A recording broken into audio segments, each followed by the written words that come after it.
Si mormano kutu Helago ipsu fieci Mananafin rukutu Harasa kakale Akuma pashe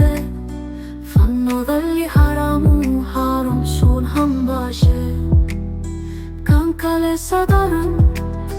Foyesite sanu Wanani janlalu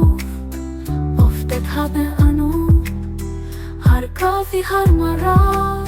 Likim sati ol butte Video uraba Kichu morma kutte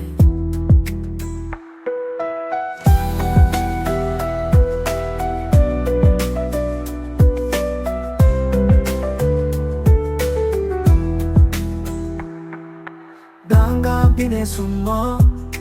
Karacha bina chima Ega gol chakana Mal jebhe tanhiba Kuba gara koti Jecha kam tusima Kuno silawanta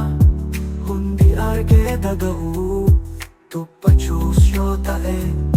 Kankale nungabu Dinadanga chapse Paranutti kubu Inimana yuri goyo yandorobu Olgodatu Kenya Kichuko la famtu Tiga sabanaga Tabanola famtu Mada ahol fama Nuto argadise Akka hola ayana Korra mufchise Hoige korrina Akkele sibila Kuba ofirra damsuf Nuton kapnu jina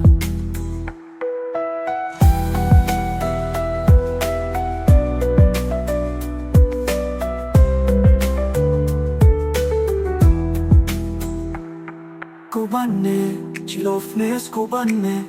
Anumahan na cha Tiga tunhubanne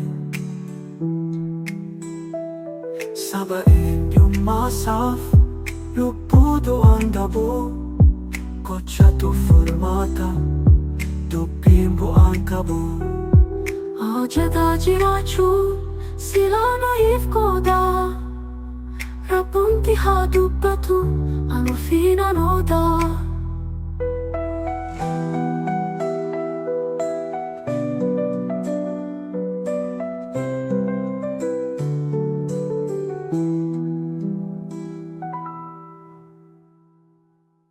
Mada ahol fama Nuto argadise Akka hola ayana Kurra mufchise Hoige korrina Akkele sibila Kuba ofirra damsuf Nuton kapnu jila